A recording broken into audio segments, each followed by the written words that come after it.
Good morning. Today is Thursday, July 3rd, but it might as well be Friday with the holiday weekend right around the corner. This is Wake Up with KERA News. I'm Andrew Garcia. There's a small chance some storms will continue off and on today and throughout Independence Day as well, but as of now, it should be clear enough to enjoy some fireworks on Friday evening. Just keep your eyes on the forecast, though, if you're planning to head out. The Dallas Stars have hired a new coach after firing the previous one a few weeks ago, and to Stars fans, it's a familiar face. We'll hear more about the new coach after the news. Dallas-Fort Worth International Airport is expecting about 1.8 million travelers to pass through over the July 4th holiday. Rob Himmler is a spokesperson for DFW Airport. He says that's about on par with last year's historic numbers.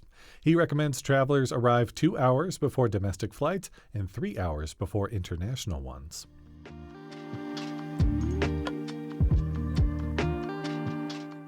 The city of Irving is looking for ways to address homelessness in its downtown area.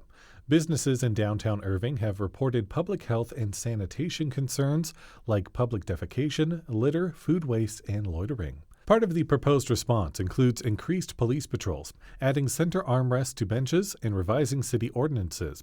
But Lana Hansen of the nonprofit Many Helping Hands told council members last week fines and arrests aren't the answer, and that a few problematic folks don't represent the majority. Hansen says her organization served more than 700 people last year, not including return guests.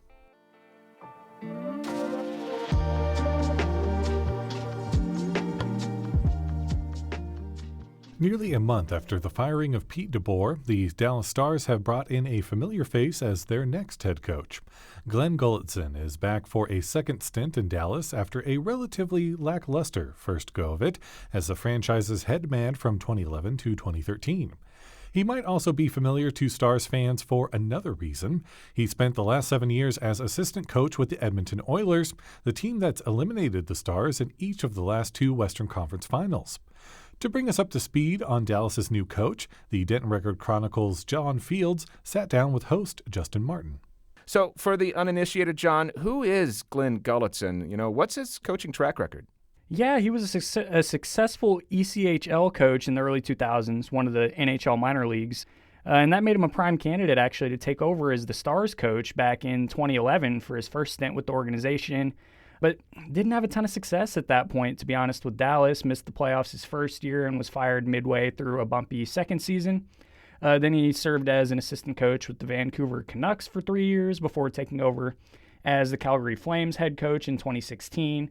And since then, he's just been 7 years as an assistant coach with the Edmonton Oilers. So not a ton of NHL head coaching experience necessarily. I mean, obviously a few years there, but not a great track record of success yet professionally, but, he does have some skins on the wall in that regard, just in terms of experience coaching.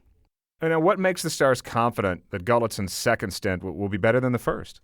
Well, I think partially it's the fact that they're just a much different organization. They're in a very different place than they were at the time of his first stint, which is now more than a decade ago. Stars GM Jim Nill had actually just taken over in April of 2013, around the end of Gulutzan's tenure, and one of Nill's first acts actually was to fire Gulutzan, funnily enough. Nill's made a reputation for himself now in the years since as one of the NHL's best GMs, which obviously affords him some benefit of the doubt on this kind of a decision, bringing back a guy with, maybe a questionable track record, some might say. The other part of this is the fact that I think the Stars just have a much more talented roster than they did at that point. Obviously, Mikko Rantanen was a huge addition for them back at the trade deadline this past season, but they've got plenty of guys beyond him, too. I mean, defenseman Miro Heiskanen's one of the stars of the league. Jason Robertson's had a lot of success in the league, and, those are just some of the headliners of what's really a very talented roster. And the last part of it, I would say, is just the fact that Dallas has retained so much of the coaching staff that's been part of this successful run that they've had in recent years. So, the Stars will hope that all of those factors and differences can help Gulutzan meet these high expectations that they have for his second stint with the franchise. So let's talk about Pete DeBoer's firing. How did we get here? Yeah, I mean, it certainly wasn't, at least to my mind, the prototypical coaching change type of situation. I typically you would think of a losing team where not much is going right. I mean, the Stars just haven't been that for the last 3 years under Pete DeBoer. They've had a ton of success, finished top 2 in the Central Division each of the last 3 years, and advanced to the Western Conference Final in all 3 of those seasons. I mean, it's been really the most successful 3-year run for the franchise here since back in 1998 through 2000, when they made 3 straight trips to at least the conference final and won Dallas's first and only Stanley Cup back in 1999. The downside really has just been that they haven't been able to break through for a crack at that second cup under DeBoer. And the stakes really only rose to an even higher level last year after Dallas went all in at the trade deadline, dealing for Mikko Rantanen and some other pieces. And, it just felt like kind of the next logical change for Jim Nill, who's now a 3-time in a row NHL General Manager of the Year. Just felt like it might have been time for him to push another one of the buttons that he could and bring in a new voice and perspective at head coach. That was the Denton Record Chronicles' John Fields talking to KERA's Justin Martin.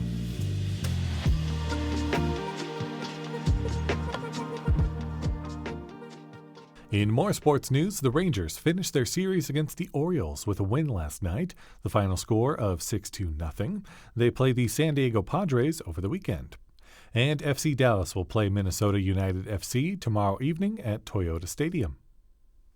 Kaboom Town in Addison Circle Park is back for its 40th year tonight. Bring the whole family and be among the thousands of attendees from all over the country to celebrate the 4th at Kaboom Town. Enjoy music, food, activities for the little ones, and of course, a spectacular fireworks show. For tickets and to find more July 4th celebrations around North Texas, visit the Go See DFW calendar at kera.org/calendar. Thanks so much for listening to Wake Up with KERA News. I'm your host, Andrew Garcia. This show is produced and edited by Shardae White and Bekah Morr. For more news in your inbox, visit kera.org/wakeup. That's where you can subscribe to the Wake Up with KERA News newsletter and get some good morning vibes from our colleague Catherine Hobbs. Connect with us on Facebook, Instagram, and TikTok at KERATX. The Wake Up with KERA News podcast will be taking a break for the July 4th holiday, but we'll be back next week with the news you need to start your day. Happy Independence Day. We'll see you on Tuesday.